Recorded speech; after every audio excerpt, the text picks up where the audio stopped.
pessoal, meu nome é Caroline Cananda. E eu sou Gustavo Ferreira. E nós estamos aqui no seu lugar de fala. Uma conversa com fé, razão e liberdade de expressão. É isso aí. E hoje nós temos uma convidada que dispensa comentários. Ela é esposa do Luan, ela é psicóloga clínica especialista em aba. E daqui a pouquinho nós vamos revelar o nome dela. Antes disso, eu gostaria de mostrar essa caneca aqui. Eu acredito que vocês que estão acompanhando aí no Instagram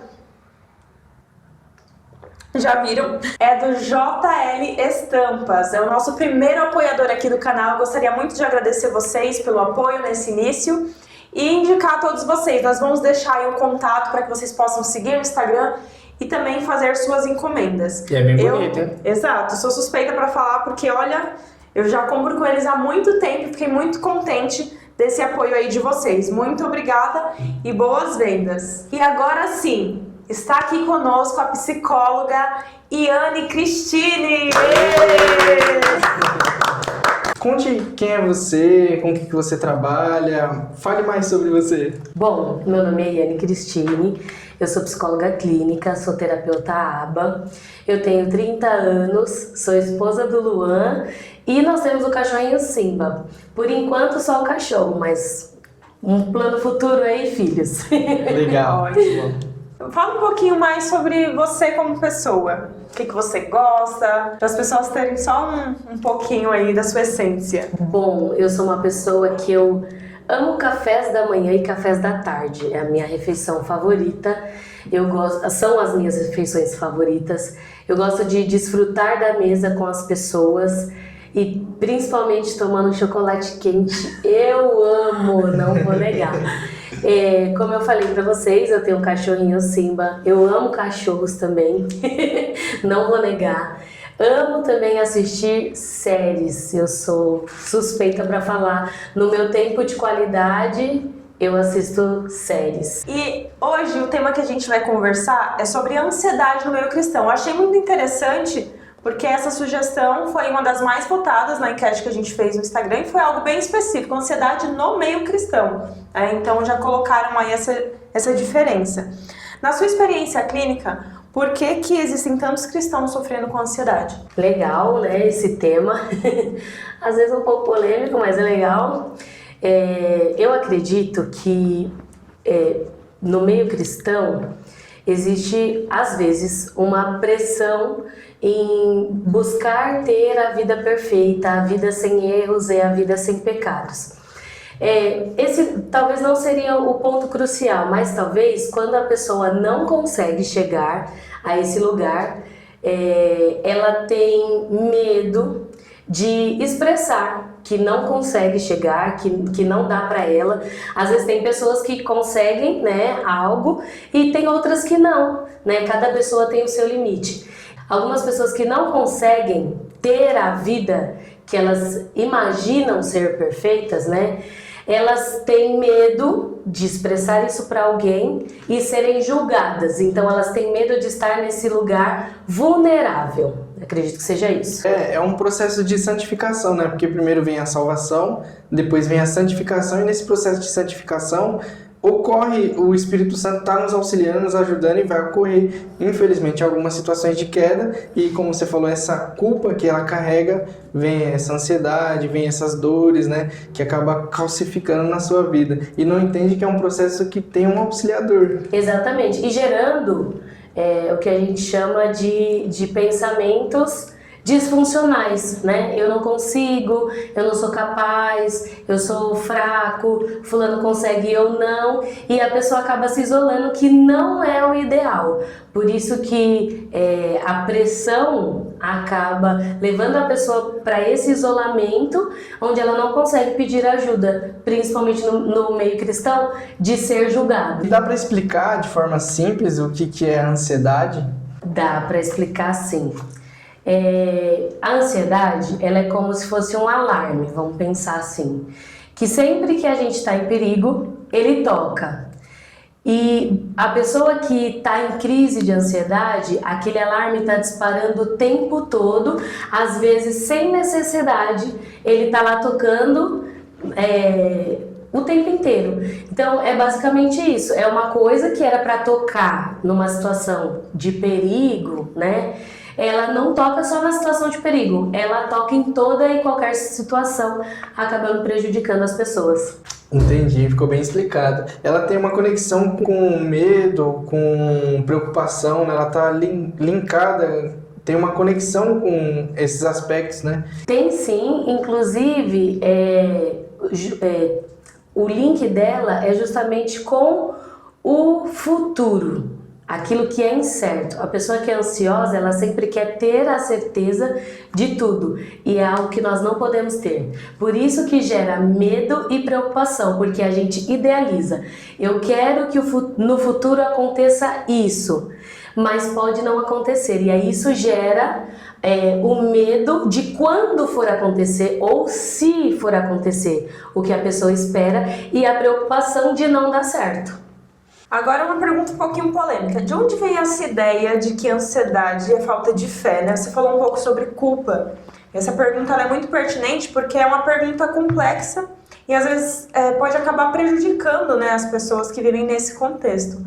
Então, de onde vem essa ideia aí que a ansiedade é falta de fé? Eu acredito que talvez por textos isolados da Bíblia. Como, por exemplo, não andeis ansiosos por nenhuma coisa alguma ou por nada. Às vezes a pessoa que está ansiosa, ela perdeu o controle, né, dessa ansiedade, o domínio, e quando ela confidencia isso a alguém e a pessoa lembra, bom, se você está ansioso, é porque você não está vivendo o que está escrito na Bíblia, né? Então isso soa como uma falta de fé daquele cristão. Então ele não tem fé o suficiente, por isso que ele está ansioso.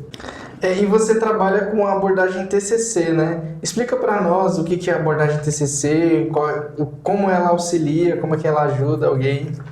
Legal.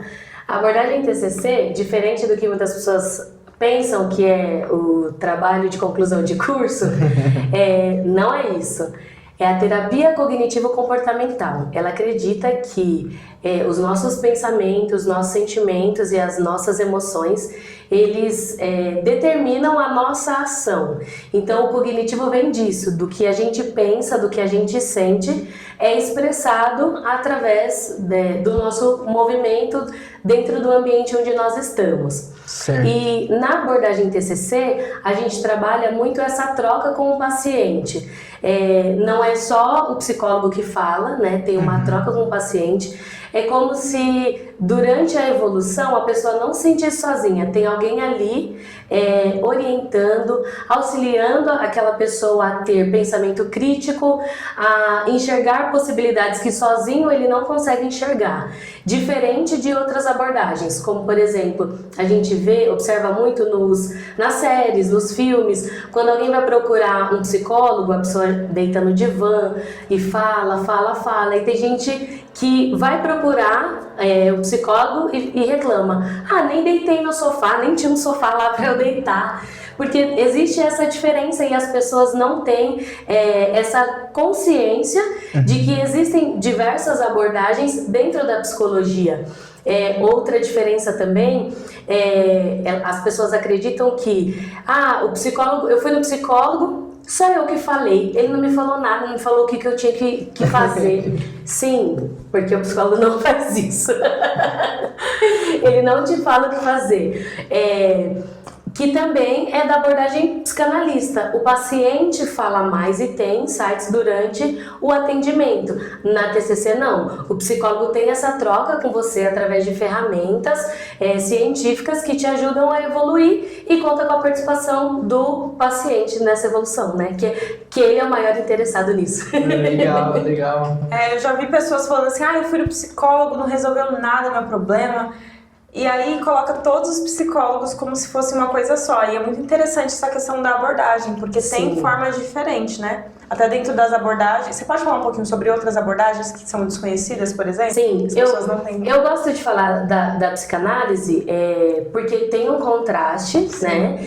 E, por exemplo, às vezes tem alguém que tem uma questão do passado. E aí é algo que demanda muito tempo. Não que a TCC não consiga lidar com algo do passado. Eu acredito que todas as abordagens elas conseguem ajudar o indivíduo, né? Então cabe o indivíduo entender a sua demanda e também conhecer as abordagens, que aí é nessa parte que não tem o conhecimento. Então, na psicanálise, trabalha bastante questões de sonhos, trabalha também essa questão da infância, tanto que a psicanálise fala que hoje nós vivemos a nossa eterna infância. Então, tem alguém que tem alguma questão do passado, a psicanálise é o mais indicado, mas a TCC ajuda? Ajuda também. Por exemplo, quando eu atendo um paciente, depois da sessão 0, a gente começa a coleta de história da pessoa. Então eu vou lá na infância, na adolescência, na juventude, para chegar no momento atual e entender os ciclos que se repetem, mas eu não fico lá na infância. A psicanálise todo volta para a infância. Outra abordagem também que tem a sua diferença, a humanista, eu gosto particularmente também. Ela acredita que no potencial do paciente. Então o paciente que busca o potencial em si mesmo para lidar com as situações. Tem também a Gestalt. A Gestalt trabalha o hoje e o agora, que também é um contraste da psicanálise, né? Então, a gente tem aí essas abordagens e algumas outras. Muito legal. Que é muito interessante a gente ter o conhecimento para entender. A minha demanda é essa, seria legal eu ir no psicanalista. É aquela, eu vou na TCC. Não, eu quero trabalhar o hoje. Então, eu vou no especialista da Gestalt. Às vezes também a gente acha que tem que tratar só o hoje. Vai na Gestalt e o gestaltista vai falar: eu acho que você precisa voltar. E indica outra abordagem para você. Muito bom, acho que deu para desmistificar, gente. Vão anotando aí as dicas preciosas para vocês, tá bom? Muito bom. O bate-papo tá muito bom, tá muito legal. Vamos ver também o que acontece lá fora, na rua, com as entrevistas que foram feitas. Acompanha aí, pessoal. Olá, pessoal. Aproveitando esse bate-papo sobre a ansiedade no meio cristão, nós viemos visitar algumas igrejas para entender o que as pessoas costumam fazer para lidar com esses momentos de ansiedade. Então, nós estamos aqui na Igreja Presbiteriana de Diadema, nós somos na Adebrais Diadema e também na Assembleia de Deus Bereana. Acompanha aí com a gente as respostas dos nossos entrevistados. Eu estou aqui, gente, com a Daniele. Daniele, na sua caminhada cristã, você já teve momentos de ansiedade? Sim, E o que você costuma fazer quando você está nesses momentos? sempre orar e pensar na eternidade, né? Porque ela que nos dá esperança, né? A esperança do retorno de Cristo e que Ele enxugará dos nossos olhos toda lágrima. Que Ele tem o poder nas mãos para fazer todas as coisas boas e a gente vai viver essas coisas boas na eternidade. Então isso alivia, né, a nossa ansiedade. Muito obrigada. Agora eu estou aqui com o Anderson. Anderson, na sua caminhada de fé, você já teve momentos de ansiedade? Já sim. E o que você costuma fazer para lidar com a ansiedade? Oração, né? E leitura da palavra. Essa é a base, né? Que a gente precisa para vencer a ansiedade. Muito obrigada. Eu estou aqui com o Roger. Roger, nós queremos saber de você. Mesmo sendo cristão, você já teve momentos de ansiedade? Sim, ao longo da caminhada cristã a gente passa por alguns momentos de ansiedade, algumas crises, porém com a ajuda do Senhor a gente consegue superar esse momento e a gente volta a ter esperança, a alegrar a nossa alma, buscando o Senhor em oração, na leitura da palavra e conseguimos assim vencer a ansiedade. Muito obrigada, viu? Agora eu estou aqui com a Ariane. Ariane, eu queria saber de você, mesmo na caminhada de fé cristã, você costuma ter momentos de ansiedade? Sim. E o que você costuma fazer para lidar nesse momento? O que te ajuda no dia a dia? Olha, primeiramente posso falar que eu me considero uma pessoa ansiosa. E como que eu lido isso no meu dia a dia? Eu costumo orar, a ler a palavra e persevero diante da dificuldade, porque isso é inevitável. Mesmo sendo cristã, nós não estamos isentos de não passar por momentos difíceis, de não nos sentirmos ansiosos, preocupados com algo. Mas eu costumo orar, entregar nas mãos do Senhor, que eu creio que o melhor Ele fará. Então, eu costumo fazer isso, acreditar que tudo vai dar certo porque o Senhor tá no controle de todas as coisas. Bem, muito obrigada, viu? Pessoal, agora estou aqui com o Jean. Jean, na sua caminhada de fé, você já teve momentos de ansiedade? Sim, eu já tive momentos de ansiedade, sim. E o que você costuma fazer para lidar com a ansiedade? Eu busco a paz em Deus, eu fico mais comigo, assim, em Deus no particular, que são momentos difíceis que nós passamos às vezes de ansiedade, né? Procuro ter a calma, assim, procurar em Deus, né? No íntimo, assim, oração no meu quarto. E graças a Deus eu consigo encontrar a paz e consigo seguir adiante, assim, sentindo a presença do Senhor. Tá certo, muito obrigada, viu? Eu estou agora aqui com a Ana, que inclusive ela é psicóloga. Ana, eu queria saber se na sua caminhada de fé você já teve momentos de ansiedade. Sim, com certeza. O que você costuma fazer quando você está nesses momentos de ansiedade? Primeiramente, buscar a Deus, ler a Bíblia e, com certeza, buscar uma pessoa, uma terapia, uma psicóloga que tenha base cristã, porque eu acho que isso faz uma diferença para a gente poder cuidar não só do corpo, mas também da alma. Então, nós precisamos, sim, buscar um aconselhamento. É isso que E eu faço. aproveitando que você é psicóloga, você pode deixar uma dica aí para o pessoal que está nos assistindo, um incentivo para que eles possam buscar ajuda? Sim, é importante buscar uma pessoa, uma psicóloga cristã, eu sempre falo isso, porque vai entender um pouco melhor. Nós vivemos por fé, mas também nós somos carne, então nós precisamos sim alimentar a nossa alma de uma forma mais científica. Muito obrigada. E assim, chegamos ao final de mais uma Entrevista na Rua. E eu gostaria agora de saber de você, Yane, o que você achou das respostas e o que você indica fazer em momentos de ansiedade? Até a próxima. Bom, vamos lá. Eu já tive ansiedade, tratei isso em terapia, que é muito importante, porque inclusive dentro da terapia eu aprendi a identificar o gatilho que me gerava ansiedade e antes de ter a crise eu consegui identificar. Então vou dar um exemplo.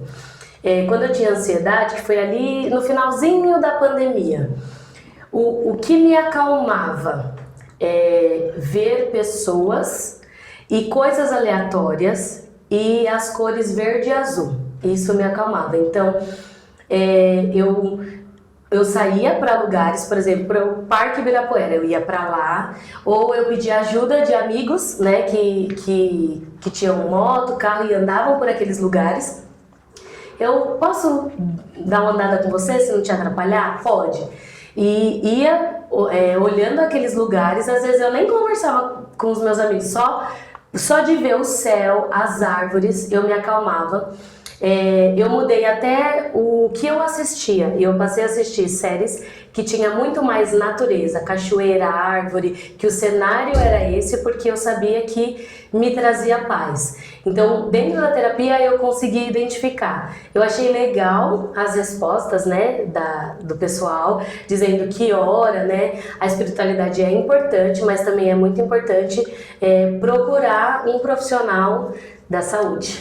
É muito interessante que você traz que você buscava coisas específicas que você percebia que te ajudava. Sim. E que você conseguiu também identificar o motivo pelo qual começou a ansiedade e identificar também quando iria começar, né? E tem pessoas que não conseguem nem perceber que estão em crise de ansiedade, quanto mais perceber o gatilho ou evitar que comece, né? Sim. Isso é muito interessante. Porque é o que ela falou no começo, né? Que é aquele alarme que toca e não para de tocar e não sabe desligar. Exatamente. Não sabe como ligou e não sabe como desligar. E na terapia a gente consegue identificar isso para fazer o alarme voltar a tocar só quando necessário.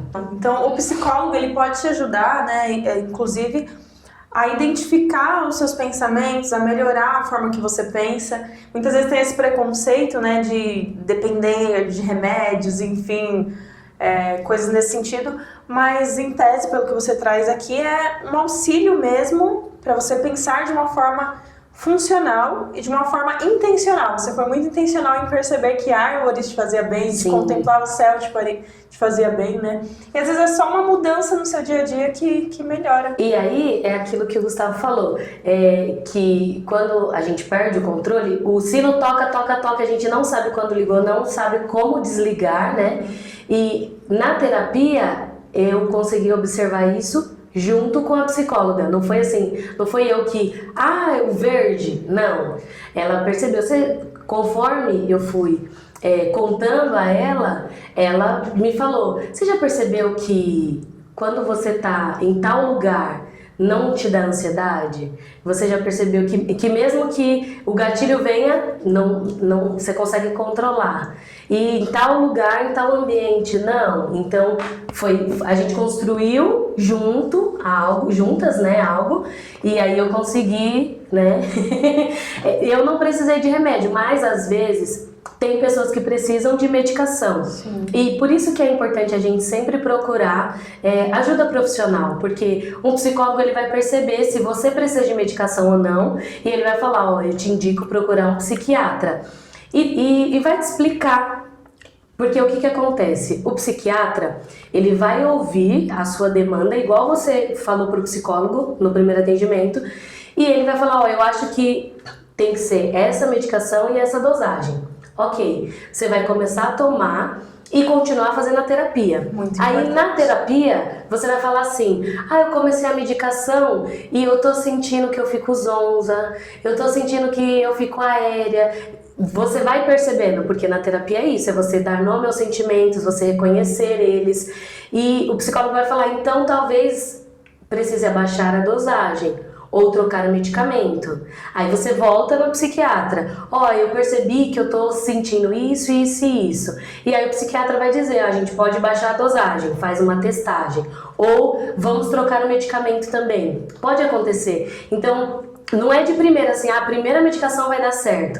E aí, trocou, fez a testagem, deu certo, tá fazendo terapia, e aí a pessoa tá funcionando. E é isso, sabe? É trabalhar em equipe, tanto a psicologia como a psiquiatria.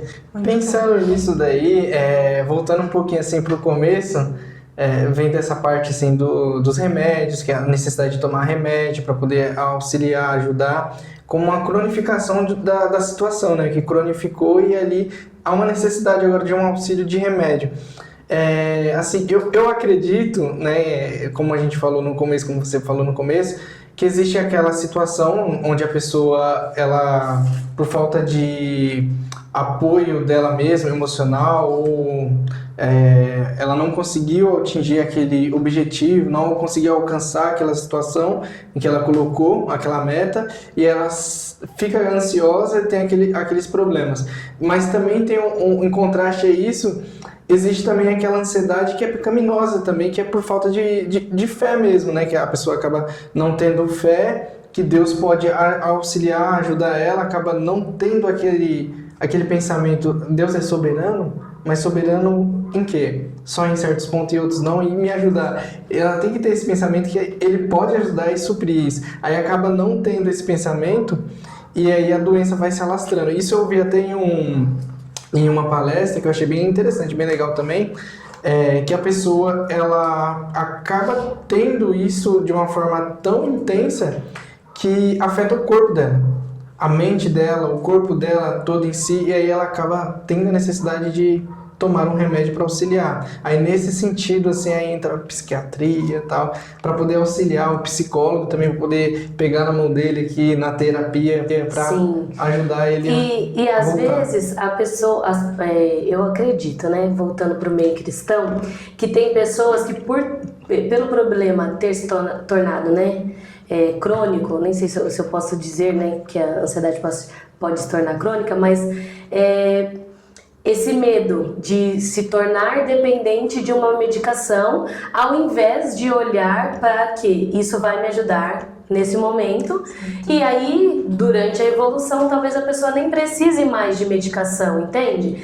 Que também é uma ansiedade, né? Eu não vou tomar remédio, eu não vou porque eu sou doido e tal. Então, falta muita informação, né? Porque quem faz terapia não é só pessoas que têm transtornos, não. Todas as pessoas precisam fazer terapia. É muito legal. Sim, e identificar, às vezes, dependendo do transtorno ou da comorbidade que a pessoa tem, se necessita de medicação ou não. Só que dentro do meio cristão, eu acredito que tem aquela questão de que Deus vai me curar, igual a gente viu no vídeo, eu vou orar Tudo bem, a oração ela é válida, né? Não estamos invalidando a oração, até porque dentro da terapia nós podemos usar a espiritualidade como uma ferramenta para ajudar o paciente, né?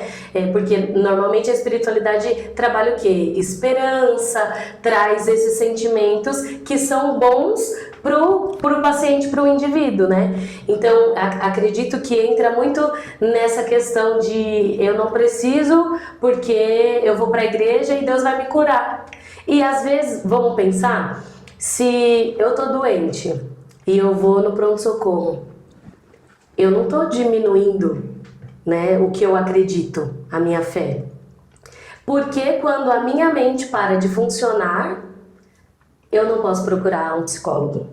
Então, esse senso que as pessoas precisam ter, quebrar os estigmas e os tabus em relação a isso. Se a minha mente não está funcionando, então eu vou procurar o profissional que possa me ajudar nesse processo para que eu consiga voltar a fluir nas outras áreas da minha vida, inclusive na espiritualidade. Sim, bem legal. Porque tem esse contraste, né, do aconselhamento bíblico até onde ele ajuda. E aí tem a outra parte onde o psicólogo entra também para poder estar ajudando na terapia. Eu acredito que a abordagem TCC, eu conheço pouco, mas eu acredito que a abordagem TCC é a mais eficaz voltada para a psicologia. Puxou a sardinha para você. Puxou.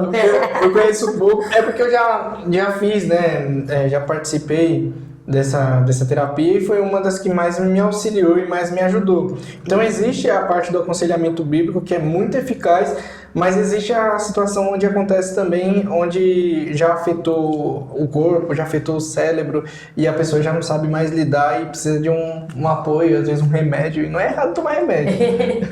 Cada caso é um caso, né? Sim, e aí vamos pensar, por exemplo, eu acredito que o aconselhamento pastoral, ele é muito válido, mas a gente não pode trocar ele pela psicologia clínica. Porque vamos supor que dentro de tratar um apendicite com apenas conselhos, a fé ela ajuda na recuperação, mas a cirurgia ela é necessária, entende? Uhum. Então a mesma coisa vale para isso. Uhum. O aconselhamento pastoral, ele é válido, mas tem pessoas que às vezes têm algum transtorno, tem traumas que precisam ser tratados com dados científicos, né? Que talvez o pastor não tenha essa experiência científica para poder ajudar o seu membro, né? Sim. Eu acredito que também depende muito da demanda. Porque eu já vi exemplos da minha família de, por exemplo, eu fui no psicólogo e não me ajudou em nada e eu fui para a igreja e deu certo. Talvez é porque a sua demanda não era uma demanda do psicólogo, era justamente o que precisaria de um aconselhamento pastoral. Sim. Mas também tem pessoas que às vezes vai para a igreja buscando, né, sair da ansiedade ou da depressão, mas ela precisa de um auxílio ali cognitivo mesmo, né? Então, eu acredito que depende muito da demanda, né? Sim. Depende, e foi igual eu falei, o exemplo, né? Se a gente tem um apendicite, aconselhar vai curar? Não vai, mas ir ao médico fazer a cirurgia, vai.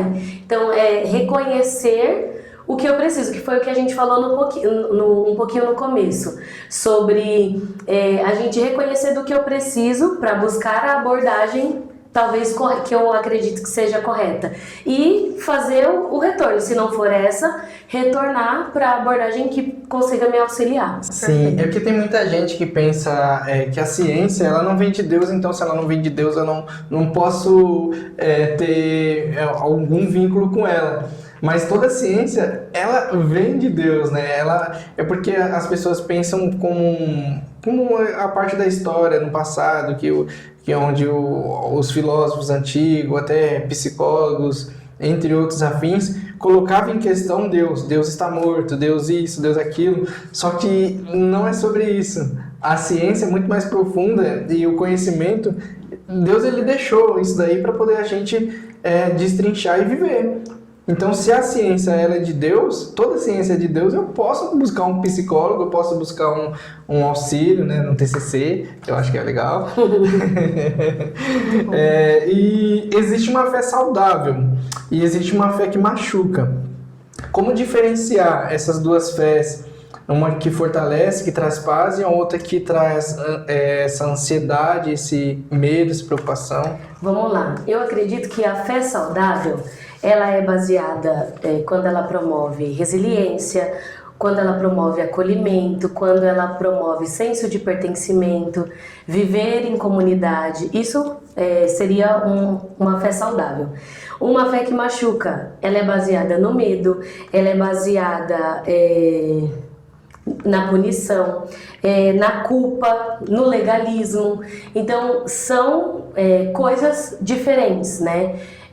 Um pouquinho antes do que você falou sobre a questão da fé e da psicologia, né? Eu não acredito que elas são opostas, eu acredito que elas se complementam, né? Tem muitas pessoas que trazem esse estigma de que a psicologia ela é contra a fé. E aí eu pensei um pouquinho sobre isso, na questão de, às vezes, a pessoa que procura terapia por algum motivo, ela chega lá e ela percebe que talvez não era só aquele motivo. Ela tem outros motivos e precisou de mais ajuda. E dentro da terapia, como eu já falei aqui, a gente aprende a ter o senso crítico, que às vezes alguns cristãos não têm. E ele está seguindo uma religião, a espiritualidade que ele acredita que seja boa para ele, mas em certo momento ele precisou fazer terapia, onde ele aprendeu a ter o senso crítico e talvez ele olhou para a igreja dele e falou: aqui eu não me vejo mais, vou procurar outro lugar. Então, algumas pessoas podem ver isso como algo ruim. A psicologia tira a pessoa da igreja. Não, a pessoa criou um senso crítico.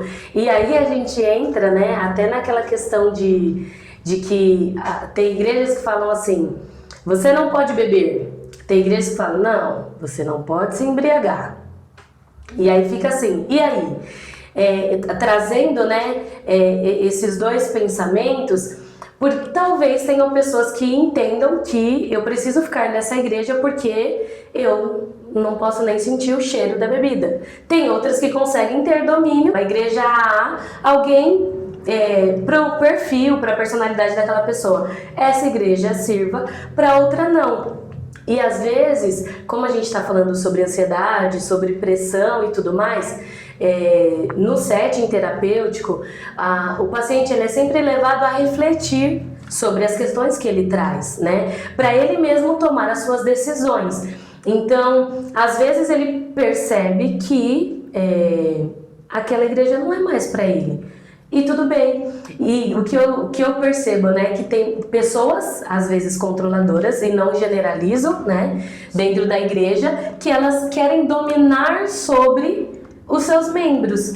E aí o seu membro cria um senso crítico e não quer mais fazer parte disso. E ok, cada um seguir a sua vida. Mas a pessoa que controla, ela nunca quer que o outro que está embaixo dela seja livre. Então, por isso que cria esse estigma de que a psicologia não, ela é oposta à fé, entende? Mas eu acho que aí é muita falta de conhecimento e muita ignorância para a pessoa que está à frente de alguma igreja ou de qualquer outra coisa que diga isso, né? Quando a psicologia ao contrário disso, né? Ela está aqui para ajudar, como ela já tem feito durante anos. Sim. Eu gostaria até de falar sobre algumas pessoas, né? Até me procuram e falam assim: eu queria indicações, né? Pessoas conhecidas que eu não posso atender, eu queria indicação de uma psicóloga cristã e tal, não sei o quê. E aí eu sempre pergunto: mas a sua demanda é em relação à igreja? Você está tendo algo ali dentro da igreja que aí talvez essa pessoa te entenda melhor, né? Você se identifique mais com ela, na verdade? Não é. E teve até um amigo que falou, né? Não, mas é que se eu tiver me consultando com uma psicóloga cristã, vou dar um exemplo, eu tenho uma namorada e aí eu falo que eu vou sair com outra pessoa, a psicóloga vai falar pra mim que é errado. Eu falei, não, quem vai falar isso, se você falar, é o seu pastor. Se você falar pra ele que você tem uma namorada que tá saindo com outra pessoa, quem vai te dizer que é errado é ele, a sua psicóloga não vai te dizer que é errado. Ela vai te pôr pra refletir e você toma a decisão se é errado ou não. Então, precisa ter esse norte. Também já tive pessoas que eram casadas e eu quero uma psicóloga cristã porque eu não quero que ela me impulsione a me divorciar. Aí eu, como assim?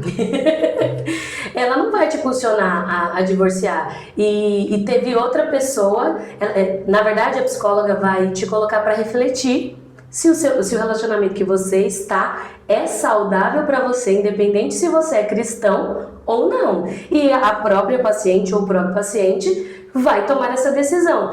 Não é saudável, mas eu quero continuar nesse relacionamento? Ou é saudável, eu entendi, tenho o pensamento crítico e não quero continuar nesse relacionamento, né? Então, são exemplos, né, que a gente pode dar aqui. E tem até também um exemplo de uma pessoa cristã, né, mais uma, que ela queria sair de uma igreja e ela não sabia como, porque ela fazia parte de uma família que tinha cargos na igreja. Então ela se sentia pressionada e não sabia o que fazer, né? Então eu falei para ela, vou te dar 2 opções, né, de profissional, você procura. Aí ela falou assim, eu não quero alguém que não seja cristão, porque eu não quero ter o desgaste de explicar o que está acontecendo, né? Que minha família tem cargo e eles já pensam numa vida para mim, que eu vou casar com uma pessoa que também tem cargo e enfim. Eu não quero ter esse desgaste, eu quero uma pessoa que já tenha vivência nesse meio. Aí eu indiquei a psicóloga cristã para ela porque a psicóloga cristã tinha vivência nesse meio, mas também não quer dizer que a psicóloga que não era cristã não conseguiria ajudá-la, porque a gente trabalha com a ciência, né? Então, expliquei isso para ela também, para ela ter essa noção. Ela falou, não, mas eu prefiro a cristã, porque ela já entende, eu não preciso ficar explicando nada, ficar detalhando muita coisa. Então, são essas questões que a gente precisa ter bem esclarecidas. Às vezes eu quero procurar um psicólogo e pensar sempre, por mais que ele seja cristão, a fé dele não vai estar ali dentro do consultório, o que vai estar ali é a ciência, que é igual eu falei pro meu amigo, não é a psicóloga que vai dizer pra você tá errado porque você tá traindo a sua namorada. Não, peraí, ela vai te colocar pra pensar. Você acha que isso é certo? Você gostaria que alguém fizesse com você, sei lá, levantaria perguntas reflexivas pra ele tirar a sua conclusão. É muito interessante essa sugestão que você deu, porque a primeira vez que eu fui buscar uma psicóloga, eu iria tratar questões que eram de demandas cristãs. Então, para mim, era essencial que a psicóloga fosse cristã, porque ela já ia entender o contexto. Porque o dialogar sobre qualquer psicólogo pode, sobre Sim. qualquer assunto que o paciente trouxer. Então, para mim, foi um pré-requisito aí, a primeira, porque a gente até vai chegar nessa parte que toque religioso, então era algo muito específico do contexto, né, da igreja. Então, para mim, era essencial. Acabou que casou ali que ela era cristã, consegui.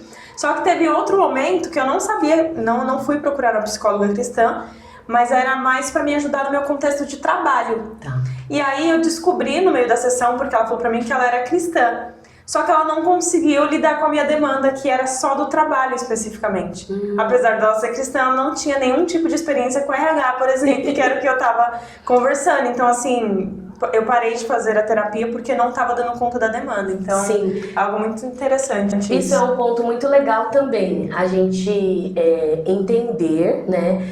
Porque hoje, além das diversas abordagens que a gente tem especialidades dentro da psicologia. Sim. Então, tem psicólogos que trabalham só com público infantil, só com público infanto-juvenil, ou mulheres negras, mulheres mães solo, só só com homens ou não, é um público geral. Então a gente precisa entender, tem gente que trabalha com casais, tem gente que trabalha só com a terapia ABA, que ajuda mais na questão do TDAH, do autismo, síndrome de Down e outras comorbidades.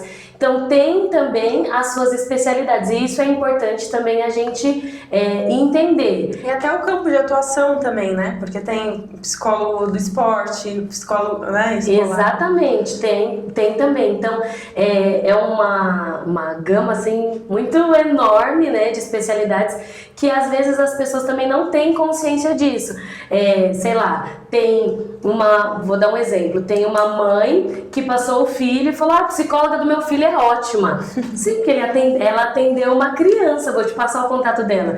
Talvez não consiga a demanda, igual aconteceu com você. Sim. Mesmo tendo uma identificação, não conseguiu resolver a sua demanda e aí ela pode te passar para um amigo ou um outro profissional que consiga atender a sua demanda. Muito bom. E pensando assim, na fé também, uma fé saudável e uma fé que machuca, né? Pensando sobre isso, existe, que a gente, num contexto religioso, bíblico, histórico, nós entendemos que existe uma fé salvadora e uma fé comum. Essa fé salvadora é que me leva a Cristo, que me leva ao conhecimento pleno do que foi feito e realizado na cruz do Calvário e da salvação e da suficiência em Deus de Jesus Cristo para a minha salvação. E depois, decorrente disso, vem a santificação, o apoio do Espírito Santo. Tá, aí tem a parte da fé comum, que todo mundo tem uma fé. Isso é nítido, até o maior ateu do mundo, ele tem uma fé. É muita fé para ser ateu, inclusive, tem que ter muita fé. E existe essa fé comum que todo mundo tem. E agora essa fé falsa, a fé, assim, eu vou dizer por mim, eu acredito a que machuca, que é aquela fé que você se apoia em coisas, ou até em um Deus que não existe, ou um Deus imaginário, porque você se frustra. Você vai acabar, a um certo momento da sua vida, frustrado, com dores, né, na sua mente, no seu coração, porque não alcançou, como a gente falou no começo, não alcançou aquele objetivo que você colocou como meta, porque se baseou na fé naquilo. Aí pensando nisso, tem várias partes da Bíblia, né, que nos mostra sobre ansiedade, e algumas delas, tipo Mateus 6 e Lucas 12, Mateus 6, depois do Sermão da Montanha, ele vai dar um sermão. O Senhor Jesus dá um sermão e ele fala para não se preocupar com coisas que podem, como comer, beber, mas se preocupar com a sua própria vida. E antes disso, ele dá um sermão falando sobre riqueza. Não ajunta tesouro na terra, que a traça e a ferrugem consome, o ladrão vem e rouba e tal. E ele dá um auxílio para buscar a Deus, né, e a sua expectativa em Deus ser suprida nele, que seria basicamente da fé salvadora, a verdadeira fé e tal. E aí essa fé mentirosa, falsa, machuca ele, né? Aproveitando o seu comentário sobre a fé, essa fé que machuca, a gente pode pensar também, eu dei alguns exemplos, né, de fé que machuca e de fé que é saudável. Essa fé que busca coisas, como você disse, a gente pode colocar assim dentro do contexto cristão e de alguém que possa vir no consultório e pedir uma ajuda na questão que a gente comentou no começo, da pessoa buscar ser perfeita ou também entrar no nível de comparação. Por exemplo, a Carol, ela é cristã, ela é casada, ela tem uma casa, ela tem um cachorro, ela tem um carro, ela tem isso. Então, se eu sou cristã, eu tenho que ter. Quando entra nessa comparação, não é bom. Sim, sim. Então, porque não é saudável nós nos compararmos com os outros, porque cada indivíduo é um indivíduo, cada pessoa tem o seu tempo de conquista das suas coisas. É óbvio que as pessoas não têm que deixar de trabalhar, de viver. Exatamente, não. Tem que, sim, mas sem a comparação. A Carol tem, eu também tenho que ter, porque eu vou para a igreja, e aí quando eu for para a igreja eu tenho que ter isso e aquilo. E aí quando não acontece, se frustra porque se comparou, né? Não entendeu o seu processo como indivíduo. Cada pessoa é uma pessoa. E às vezes Desculpa. E às vezes essa comparação ela é reforçada ainda por algum líder, né? Porque eu já vi exemplos de pessoas que vão em igrejas que afirmam: ah, se você tá assim é porque você tá em pecado. Se você não tem tal coisa é porque você tá errado. Ou se você tá doente é porque você fez alguma coisa para estar nessa condição. E reforça ainda mais a culpa, o medo, né? Isso também entra dentro da fé que é prejudicial mesmo. Existem várias linhas teológicas que levam a esse pensamento e é uma teologia fraca até, que não consiste na Bíblia, consiste em um pensamento racional humano, em expectativa baseada no próximo, baseada no que você pode alcançar na sua vida, com preocupação de alcançar aquele objetivo e chega no fim da vida, talvez até alcançou, mas tá, e agora? E depois? Aí fica aquele vazio não existencial. Não tá preparado pro depois. Aquele vazio existencial, aquela situação toda, que até o próprio Senhor Jesus Cristo mesmo, se não me engano em Lucas 12, que eu falei de Mateus 6, mas Lucas 12 também tem essa situação, onde uma pessoa no meio da multidão chega e fala: eu tô com um problema aqui, tô com um irmão que eu tenho uma herança e eu não tô recebendo essa herança, tal. Aí Jesus dá um sermão para ele, dá uma explicação, contraste dá para todo mundo também, e fala, explicando para todo mundo: essa pessoa dando uma parábola, que tem essa parábola, essa pessoa ela almejou várias coisas, conseguiu várias coisas, aumentou o seu celeiro, só que no fim da vida, como foi requerido para ela, tá, e agora? E a sua vida com Deus?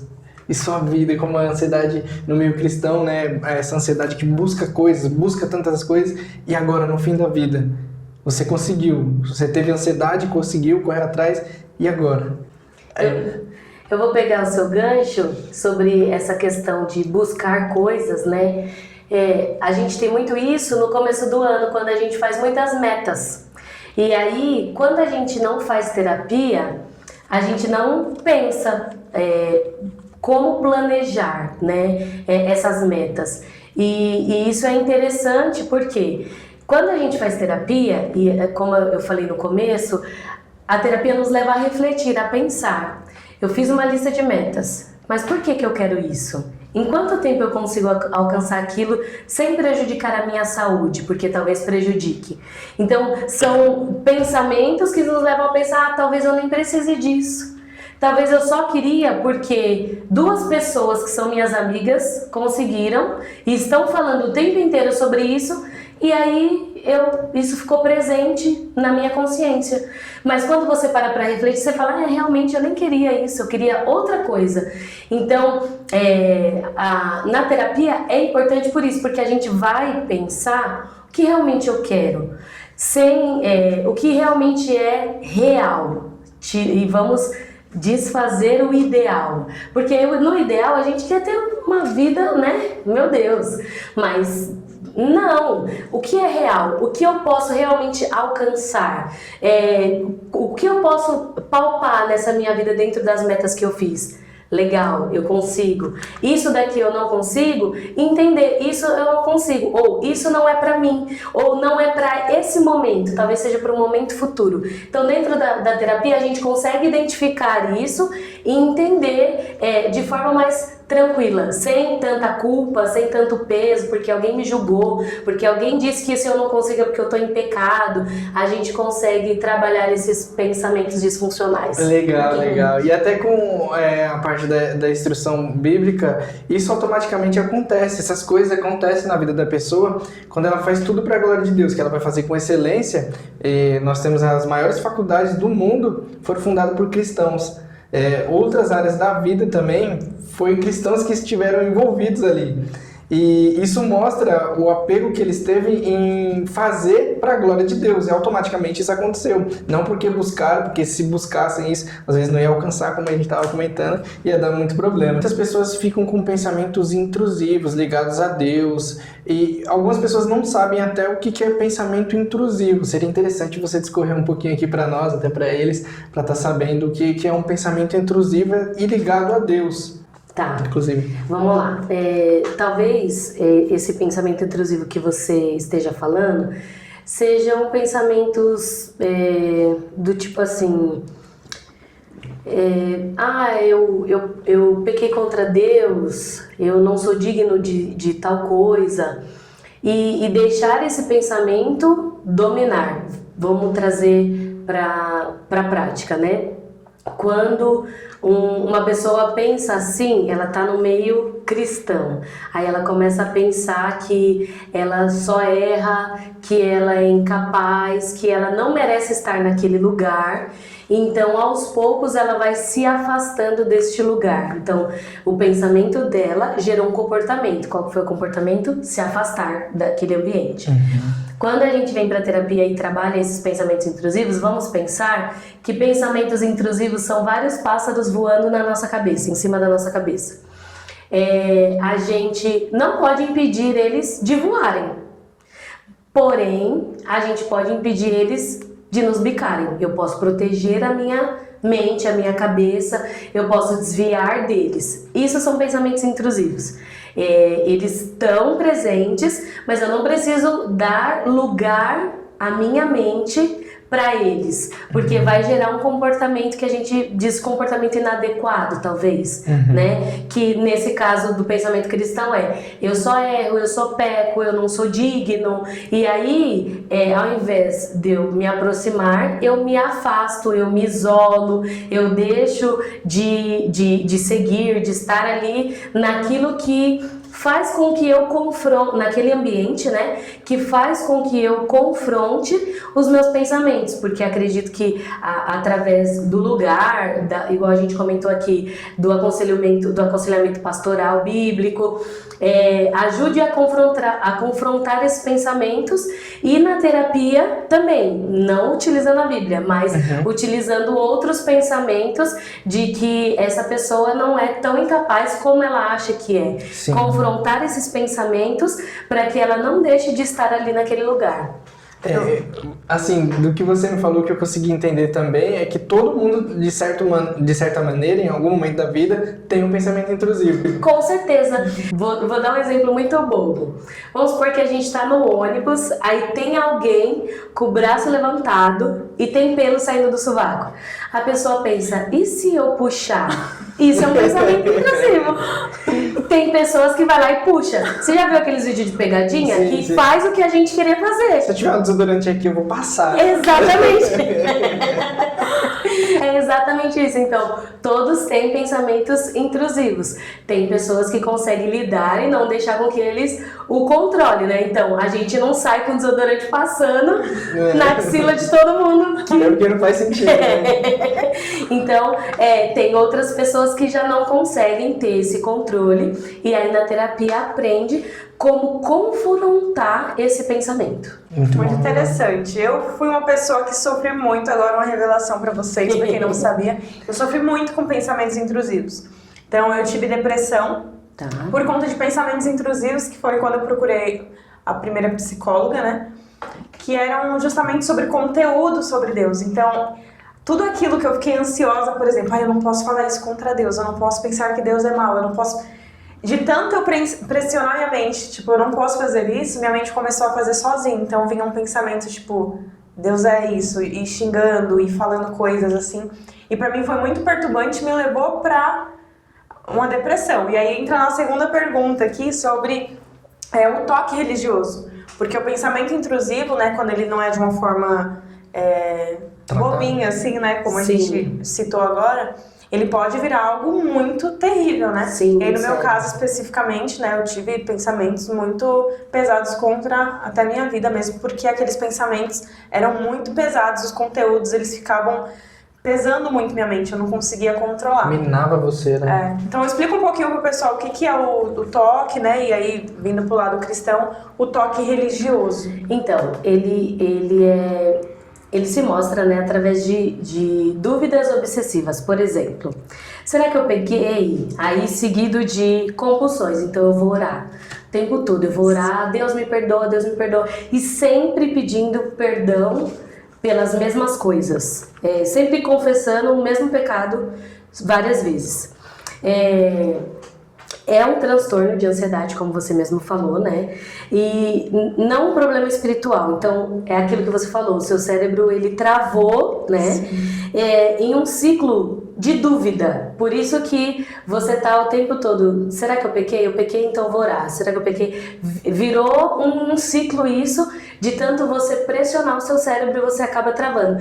E aí a gente volta na questão do sino, que a gente não lembra o que faz ele começar a tocar e nem como fazer ele parar. Quer dizer, agora a gente já sabe, vai pra terapia. Sim, muito bom, muito obrigada. O que você diria para quem vive preso nesse ciclo de desagradar a Deus o tempo todo? Tá. Primeiro, que não é falta de fé, né? Isso é muito importante. É aquele alerta que a gente comentou que tá quebrado.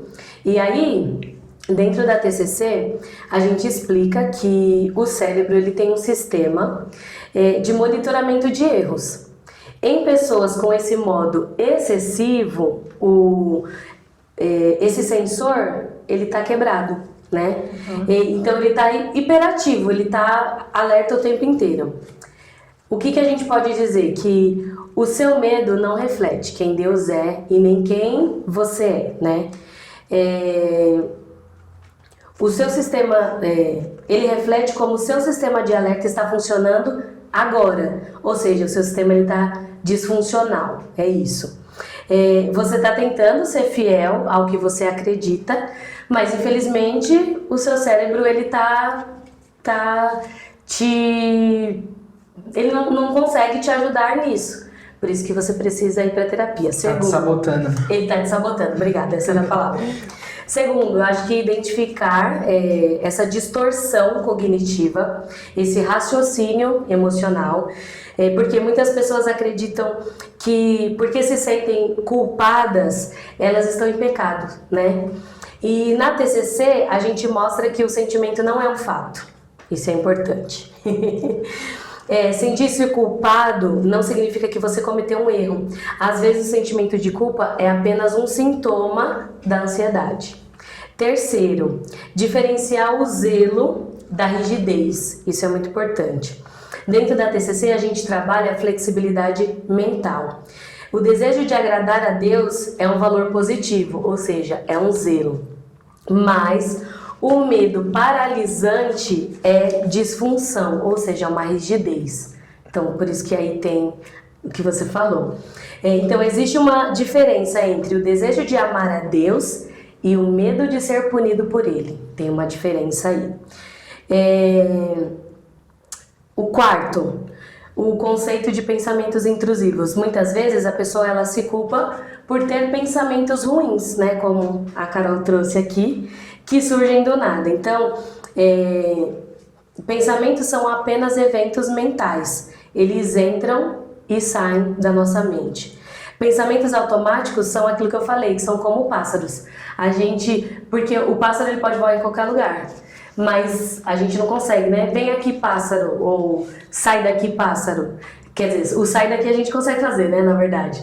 Mas a gente também consegue proteger a nossa mente contra esses pensamentos intrusivos. Existe uma forma da gente combater eles, né? E quinto, a gente precisa enfrentar a intolerância à incerteza, que é eu falei isso acho que no comecinho, porque o ansioso, ele quer ter 100% de certeza do que vai acontecer. E não é sempre que a gente consegue ter 100% de certeza do que vai acontecer. E aí, a ansiedade quer que você tenha a certeza absoluta de tudo, mas a fé é, por definição, confiar em ter todas as garantias, né? Tentar ter certeza de que você nunca desagrada a Deus é uma armadilha mental. É isso, é uma armadilha mental. E eu vou fazer uma analogia. Por exemplo, vamos imaginar que a gente tem um GPS e esse GPS é a nossa consciência. Ok. E ela tá com defeito. E toda vez que a gente faz uma curva, ele grita, cuidado. Ele tá com defeito. Você entrou na contramão. Qual que é a estratégia? A gente não precisa brigar com o GPS toda hora que ele falar cuidado, mesmo não tendo que ter cuidado, né? A gente precisa, mas a gente também não precisa acreditar nele o tempo todo. O que a gente pode fazer? A gente pode seguir o caminho que a gente sabe que é bom, mesmo que o alarme de culpa esteja apitando no fundo. É uma forma da gente combater. A nossa consciência tá, cuidado, mesmo que não é pra gente ter cuidado. Eu não preciso dar razão ou voz a ela o tempo inteiro. E aí a gente, dentro da terapia, a gente consegue identificar, que foi o que a gente comentou quando eu falei que tive ansiedade, essa questão do gatilho. Vai gritar cuidado? Aí eu, opa, mas eu preciso ter cuidado? Não. Eu tô no caminho certo? Eu tô. Então, bora, vamos. E mesmo que o GPS esteja quebrado, entendeu? Sim. Eu acredito que esses são os pontos que a gente pode deixar aqui. É muito bom, muito legal. Muito bom. Nossa, é muito interessante, de novo, que vocês anotem mesmo essas dicas, né, para colocar em prática. Eu acho que foi um bate-papo muito proveitoso, que a gente conseguiu aqui tirar muitas dúvidas e dar muitas dicas. Então, se eu puder dar um conselho agora para vocês, procurem um psicólogo, né? Exatamente. E eu queria te pedir para que você deixasse uma última mensagem. Antes dessa última mensagem, eu posso falar algo? Pode. É que é legal, tudo que foi falado, esses pontos que foram abordados, e à medida que ela foi falando, eu fui identificando alguma coisa em mim. E é legal a gente ser sincero consigo mesmo, ser verdadeiro consigo mesmo e saber que existem pontos que precisam ser melhorados em nossas vidas. Sim. Existem pontos que precisam de auxílio, talvez você não consiga sozinho. E ela falando, pensando assim, do que ela falou, na parte de, você não precisa ter 100% de certeza das coisas, da finalidade, isso e aquilo. E às vezes eu tenho esse problema. Eu, sendo franco aqui, às vezes eu tenho esse problema, porque às vezes eu quero buscar lógica nas coisas. Eu quero que as coisas tenham lógica, que elas tenham sentido, porque se não fizer sentido, aquilo às vezes me frustra, né? Então aí eu acabo buscando, mas não faz sentido isso aqui. Eu tento buscar 100% da certeza e tal. E é algo que, falando aqui abertamente, que é algo que eu preciso de ajuda também para poder me auxiliar nessa parte. Então é legal ser sincero. Insights aqui. Sim, e é interessante isso porque nós podemos nos identificar a partir das informações, mas não nos diagnosticar. Por isso que é interessante a gente procurar um profissional da saúde. Porque, por exemplo, dentro da ansiedade existem alguns sinais de alerta. Se eu não tô... Coisas básicas que a gente faz, dormir, comer, trabalhar. A ansiedade não tá me deixando realizar essas tarefas básicas, é um sinal. Eu acho que eu tô com ansiedade, então eu vou procurar um profissional que ele vai me diagnosticar e me dizer como lidar com isso, né? E existem alguns sinais que a gente pode perceber, igual eu falei, se as necessidades básicas que eu não consigo realizar, também se eu tiver coração acelerado, taquicardia, a gente tem que ficar atento a esses sinais, tontura, e aí entender, o que eu tô sentindo? Quando normalmente eu sinto isso, né? O que vem antes disso? Pra gente identificar os gatilhos, mas não se autodiagnosticar, procurar um profissional. Perfeito. E agora, caminhando para o final, aproveitem aí para anotar as dicas. Muitas dúvidas foram tiradas, acredito eu aqui, né? Eu consegui ter vários insights, o Gustavo também. Então, anotem isso e busquem fazer algo. Não deixem isso cair no esquecimento, porque é muito importante vocês cuidarem da mente de vocês. E se tiverem alguma dúvida que não foi respondida, que não foi falada, algum assunto, algum tema, deixa aí no comentário que aí ele vai responder. A gente vai mandar para a Yane responder, tá bom? Pode mandar. E aí, para finalizar, eu gostaria que você deixasse uma mensagem para as pessoas que amam a Deus, que querem buscar agradar a Deus, mas estão cansados, sobrecarregados. E aí eu queria que você deixasse essa mensagem para eles. Eu acredito que para as pessoas que amam a Deus e estão sobrecarregados, isso não significa que você está em pecado. Isso só significa que o seu corpo, ele chegou no limite. E aquilo que nós comentamos aqui, quando a gente não está bem de saúde, que precisa de qualquer outra especialidade, nós vamos atrás buscar. Então, tenha esse cuidado consigo mesma, entender que você chegou no seu limite e que também você não precisa passar por isso sozinho. Você pode buscar ajuda profissional para te ajudar a passar por esse processo. Eu gostaria de indicar uma psicóloga para vocês, Yane e Cristine. Depois desse bate-papo, gente, se vocês gostarem, né, quiserem fazer terapia, é muito importante que vocês entrem em contato. Eu vi lá no seu Instagram que você explica como que acontece a terapia, deixa tudo de uma forma descomplicada para que vocês possam entender e sejam acolhidos desde o primeiro momento ali que entrar em contato, tá Nós bom? vamos deixar o arroba dela aqui também, onde vocês podem entrar em contato também com ela para poder buscar esse auxílio, né, tirar algumas dúvidas. E quem chegou até o final, deixa um comentário aí, TCC. Pra gente saber que vocês assistiram até aqui. Pessoal, muito obrigada a todo mundo que tem acompanhado, que tem assistido, tá bom? Obrigada a você também, Anne. Muito obrigada por ter aceito o convite, por ter tirado essas dúvidas. Nós estamos procurando trazer pessoas que nós confiamos no trabalho e nós sabemos que você é uma psicóloga muito responsável com aquilo que você faz. Então, para nós é um grande prazer ter você aqui, tá? Muito obrigada. Eu quem agradeço pelo convite, né? Obrigada, né, por confiar em mim, me sinto muito honrada por estar aqui. Obrigada pela recepção, né? Para mim é muito importante também fazer parceria com pessoas que querem levar esclarecimento e desmistificar muitas coisas sobre a psicologia. Só para não perder o costume, curte, comenta, se inscreve no canal, assina as notificações porque tem muito mais. E não deixem de conferir lá o Instagram da Yane para vocês conhecerem um pouco mais sobre a psicologia. Mais uma vez, muito obrigado a todos. Obrigado, Yane, e até o próximo episódio. Deus abençoe. Tchau!